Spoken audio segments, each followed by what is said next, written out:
Olá, seminaristas! Sejam bem-vindos a mais uma aula desta formação teológica. A aula de hoje, ela está dentro do módulo 10. Estamos iniciando um módulo novo. O módulo se chama A Família no Plano de Deus. Fundamentos e propósitos. Eu quero que você gere expectativa para aquilo que você vai aprender comigo ao longo deste módulo. Espero que você já esteja aí com o seu caderno, com a sua Bíblia e anote os pontos mais importantes, ok? Olha, falar de família é falar do sonho de Deus. Deus tem um sonho e Ele sonha com a família. Então nós vamos aprender muito sobre isso, pontos importantes sobre o que Deus tem para a família. A gente tem percebido que nos últimos anos, nas últimas décadas principalmente, a família tem entrado em crise. Infelizmente, separação, divórcio, que devia ser exceção, a regra, ela está se tornando regra. Ela está se tornando regra. Os conflitos domésticos, as separações, os divórcios têm sido cada vez mais frequentes. Aliás, a gente passou por um tempo de turbulência chamado pandemia, e isso fez com que houvesse uma marca aí de um aumento muito grande, que chama bem a nossa atenção nesse tempo. Só para que vocês tenham ideia, em 2022, o número de divórcios no Brasil atingiu um recorde com 420 mil casos, mais de 420 mil casos. Um aumento de cerca de quase 9% em relação ao ano de 2021. E se você for olhar o contexto, isso tem a ver com o tempo que as famílias passavam juntos, principalmente por questões da pandemia, né? Eles ficavam enclausurados em casa e parece que a família perdeu aí uma habilidade de viver juntos por mais tempo, né? Então os conflitos foram aparecendo e não souberam resolver e resultaram em separações.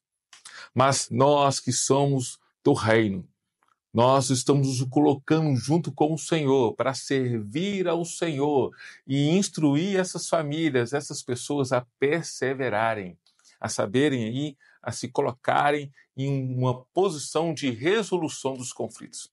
Então vamos iniciar essa aula. Essa aula de hoje, ela tem como número 114. Esta é a aula 114. Olha, parabéns para você que está firme na nossa formação. Já são 114 dias decorridos desde o início da formação. Então vamos para a aula de número 114, o plano de Deus para a família. Esse é o título. Se você anota, toma nota do título. Mais uma vez, o plano de Deus para a família. Qual é a origem e o propósito da família? A primeira instituição que Deus criou foi a família. No primeiro lar, que é o Jardim do Éden, o Senhor estabeleceu a ordem divina para a família, para a vida em família.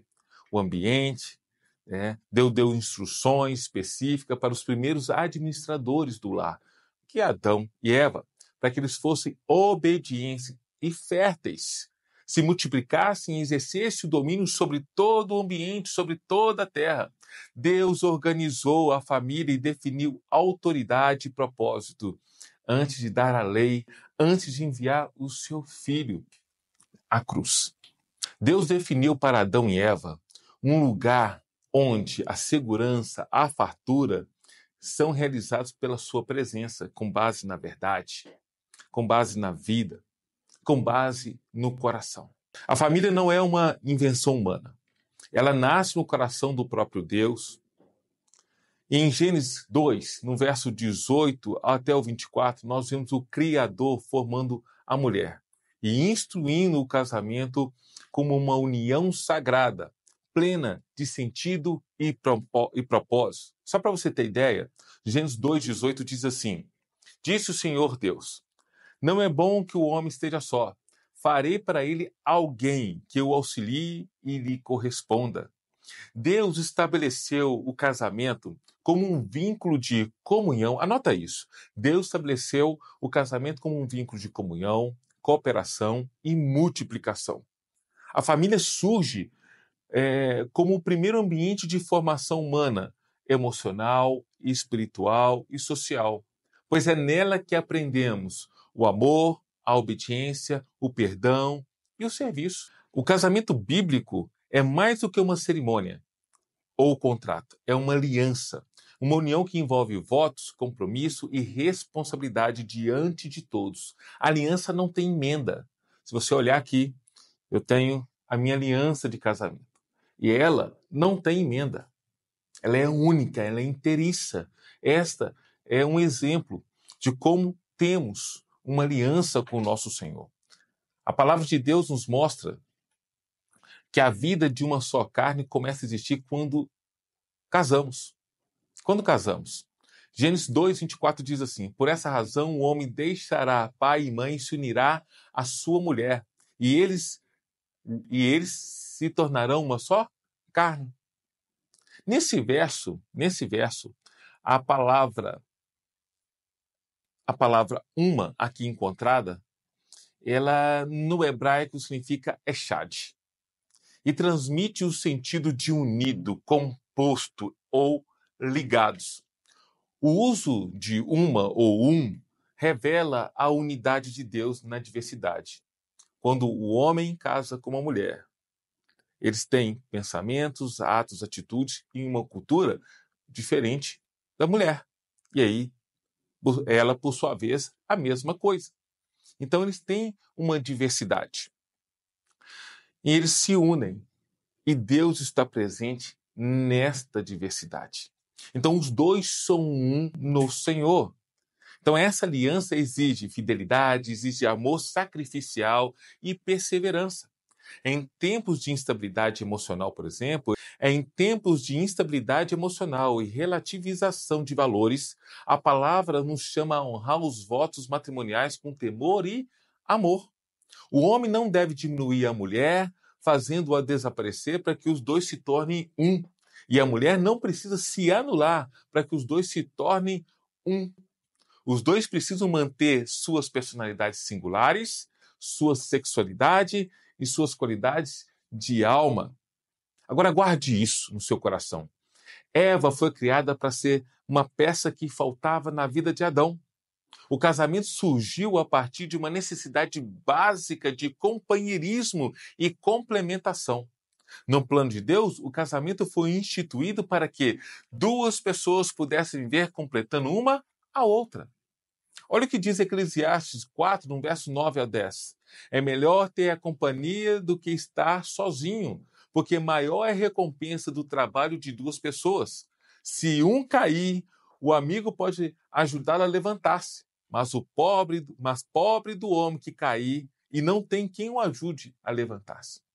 Olha, desse modo a gente pode ver que quando você está cumprindo, a vontade de Deus, você tem condições de suprir as necessidades físicas, emocionais, intelectuais e até mesmo espirituais do seu cônjuge.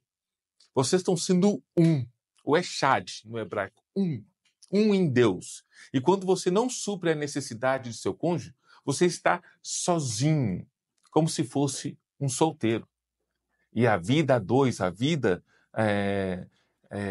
dentro do matrimônio, ele tem uma prerrogativa também diferente. Lá, você tem que negar a si mesmo. Também, você tem que negar a si mesmo. Eu costumo falar que a morte do eu dentro do casamento. Por quê? Você vai entender isso. Calma que você vai entender. A partir do casamento, se dá início à vida de uma só carne. O que significa a morte do eu. A morte da vida independente, ou seja, dá-se início a uma vida compartilhada. No casamento, nada é especialmente de um, mas de ambos. Vocês vão compartilhar o mesmo ambiente, o mesmo quarto, o mesmo banheiro, a mesma cozinha, o mesmo carro. Então, o espaço de convivência é compartilhado com o casal e futuramente com os filhos. Muitos problemas conjugais têm origem na falta de compreensão desse compartilhar. Uma vez que interesses individuais acabam prevalecendo e prejudicando esse coletivo. Então, precisa ter essa compreensão. Quando vocês se unem, se tornam uma só carne, tudo naquele ambiente é compartilhado. Tiago, no capítulo 3, no verso 16, ele nos adverte da seguinte maneira: Pois onde há inveja e egoísmo, há também confusão e todo tipo de coisas más. Se houver facção, o que é facção, Roberto? Divisão entre o casal. Com interesses individuais e egoístas, não haverá outra consequência senão confusão e toda espécie de coisas ruins, como Tiago nos exorta. Agora, uma vida compartilhada, uma vida a dois, uma vida em família, ela precisa ter uma relação com o Senhor. A família não vive apenas para si. Ela é chamada a servir o Senhor como uma célula viva do seu reino. Josué, ao declarar, eu e minha casa serviremos ao Senhor, está lá em Josué 24, no verso 15, ele expressa um princípio poderoso. A fé começa dentro de casa. É exatamente isso que ele quis dizer. Eu e minha casa serviremos ao Senhor. Ele está dizendo que a fé, a sua fé, ele começa dentro de casa. A espiritualidade familiar deve ser visível nas orações, nas conversas, nas decisões, nos testemunhos, no exemplo dos pais aos filhos. O sonho de Deus, no Antigo Testamento, era de fazer Israel uma nação de famílias sacerdotais. Eu já te expliquei isso em uma aula anterior, no panorama do Antigo Testamento. Você lembra? O sonho de Deus é que Israel fosse uma nação sacerdotal para atrair a atenção das demais nações para o Senhor. Eles fariam um apontamento para o Senhor. Israel falhou em cumprir os sonhos de Deus. Mas depois de que Jesus veio ao mundo, Deus tem levantado a sua igreja. E o apóstolo Pedro diz que ele nos tem chamado como uma raça eleita, sacerdócio real, nação santa, povo de propriedade exclusiva de Deus. Você é esta propriedade exclusiva de Deus que Deus chamou para dar testemunho sobre ele. O grande sonho de Deus não morreu. Pelo contrário, em Cristo ele foi ampliado. E Deus vai usar a minha família e a sua família. Você pode dizer um aleluia aí no seu lugar? Eis-me aqui, Senhor. Estou pronto. Usa a gente. Usa a minha família. Usa o meu esposo. Usa a minha esposa. Usa os meus filhos. E o que acontece quando um casal, uma família está consolidada com os propósitos divinos? Isso aqui é muito importante e é poderoso. Primeiro, isso garante proteção do lar. Sem dúvida, o propósito de Deus traz proteção para a família das investidas de Satanás, seus demônios, eliminando toda maldição. Olha o segundo. Também, uma família consolidada nos propósitos divinos produzirá objetividade no cumprimento dos planos de Deus em suas vidas. Permitirá que tenham uma visão clara das coisas que precisarão ser priorizadas e realizadas. Terceiro ponto, isso trará satisfação, paz, contentamento ao lar, sustentando a tranquilidade e provendo equilíbrio para quando surgirem os reveses, as tribulações da vida, vocês fiquem tranquilos, firmados na rocha, não perturbados, não inquietos com qualquer situação. Quarto item, quarto ponto importante, quando o casal cumpre os propósitos de Deus, isso também garante prazer, realização em tudo que vierem a empreender. Olha, se você caminha debaixo dos propósitos de Deus, tudo aquilo que você pôr a mão para ser feito vai se realizar. Eu creio. Principalmente se aquilo que você sonha é sonho de Deus, está alinhado com o coração de Deus, vai se realizar, porque Deus quer usar a sua família para impactar outras famílias. E olha, e o quinto ponto que eu quero trazer aqui sobre essa questão da família consolidada nos propósitos divinos. Agora, enquanto nós temos famílias que estão consolidadas com o propósito divino, de acordo com a palavra de Deus, a gente precisa também tocar num assunto muito importante nos tempos de hoje. O impacto que é de uma família que não está consolidada, não está alinhada com os propósitos divinos. Então, Vamos falar um pouquinho aqui do impacto da desestruturação familiar. A desestruturação familiar pode gerar consequências duradouras quando princípios bíblicos são negligenciados no lar. A Bíblia apresenta exemplos vívidos de famílias marcadas por ausências, excessos ou falhas na liderança espiritual, perdão. Vou trazer alguns exemplos aqui. E eu quero começar com o sacerdote Eli, o sacerdote de Israel, que foi omisso quanto à disciplina de seus filhos, Ofni e Finéias, que desprezavam os sacrifícios e profanavam o templo. O texto é claro ao afirmar que Eli sabia dos pecados dos filhos, mas não os repreendia com firmeza. Está lá em 1 Samuel 2, verso 22 ao 25, e lá no capítulo 3, no verso 13. Depois confira. Como resultado, sua casa foi julgada severamente. Já Samuel, embora tenha sido um profeta fiel ao Senhor, também enfrentou dificuldades familiares. Seus filhos não andaram nos seus caminhos. Por isso, o povo rejeitou sua liderança para pedir um rei. Está lá em 1 Samuel 8, do verso 1 ao 5. Isso nos mostra, meus irmãos, que até mesmo homens piedosos podem falhar em transferir sua fé para a próxima geração. Quer mais um exemplo? Davi, homem segundo o coração de Deus, também experimentou dores profundas no âmbito familiar. Suas falhas como pai e esposo trouxeram colheitas amargas, adultério, assassinato, filhos em rebelião e conflitos violentos dentro da sua própria casa. Então vamos aprofundar? Aminon violentou Tamar e Absalão assassinou o irmão e se voltou contra o pai em rebelião. Esses episódios refletem a ausência de correção e de presença intencional de Davi como pai, como líder espiritual do lar. Confira lá em 2 Samuel 13 ao 18. Do capítulo 13 ao 18, você vai ver essa narrativa. Então, esses relatos nos alertam, mesmo que uma família tenha posição, dons ou herança espiritual, a falta de alinhamento com os princípios de Deus pode gerar dor, confusão e destruição. Mas a boa notícia é que, mesmo nesses contextos, Deus continua sendo poderoso para restaurar o que foi ferido. Quando há arrependimento sincero, genuíno e um retorno à palavra. Os problemas familiares podem afetar as pessoas de diversas maneiras. Desespero, frustração, tristeza, raiva, ansiedade ou sensação de desamparo são mencionados com frequência nas sessões de aconselhamento. Nós temos visto isso aqui nesta casa, quando as pessoas nos procuram para dar uma direção para o seu casamento, para o seu lar, para a sua família. A violência física e as agressões verbais dentro da família podem refletir numa frustração causada pelos problemas familiares.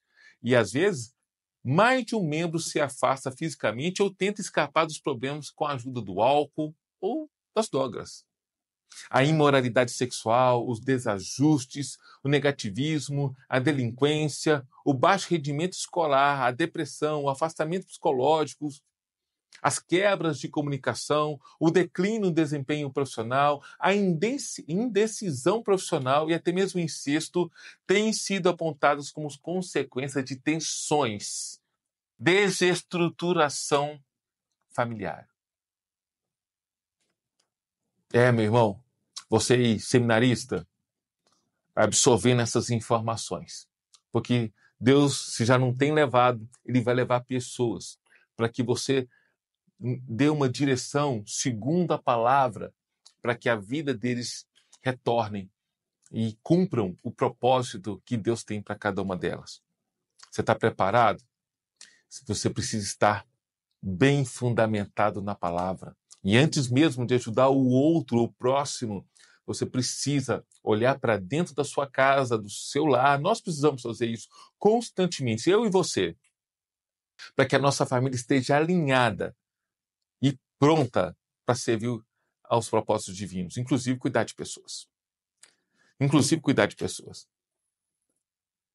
E nós temos um chamado, meus irmãos. Deixa eu ir para mais um ponto, o último ponto desta aula, número 114, que é o chamado à restauração familiar. Deus tem um chamado para que as famílias do mundo, não só do Brasil, mas do mundo, sejam restauradas mediante o seu poder, mediante a sua palavra.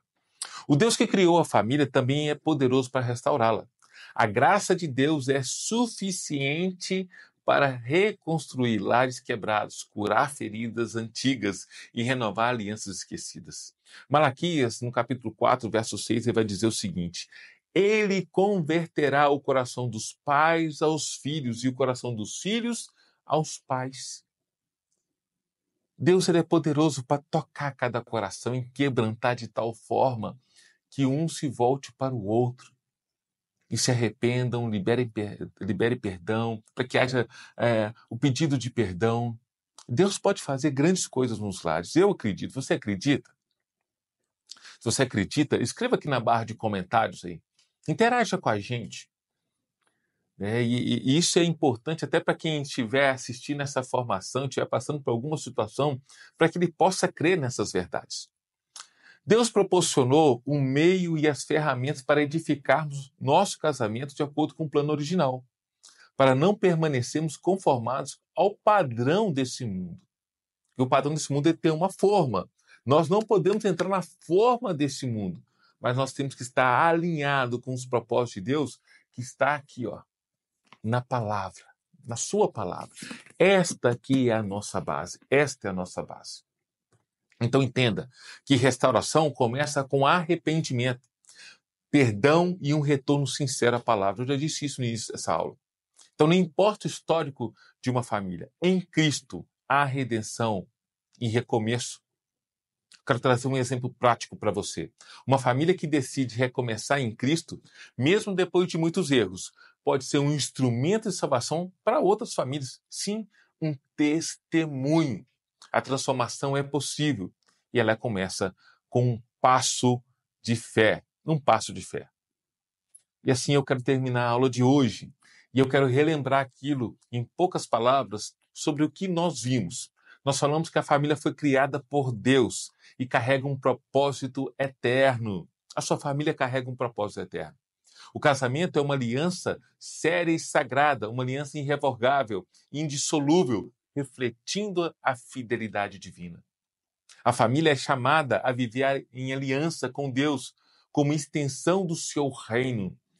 A desestruturação familiar revela o afastamento dos princípios bíblicos. E, por fim, mas há esperança. Deus é especialista em restaurar famílias. Aí você pode dizer, mas a minha família, só Jesus. Graças a Deus que é só Jesus. Em Deus ela pode ser restaurada. Então, olha, se prepare para um novo tempo. Coloque a sua família diante do Senhor. Peça a Ele para que Ele instrua, para que você tenha direção clara naquilo que você precisa fazer, para que ela seja restaurada. E restaurando a sua família, você vai estar apto a cuidar de outras famílias. Então, olha, nós vamos ficar por aqui e na próxima aula, amanhã, nós vamos falar sobre o papel do marido e da esposa na Bíblia. Esta é a aula de número 115. Então, olha, eu te aguardo aqui amanhã para mais uma aula. Fica com Deus. Deus te abençoe.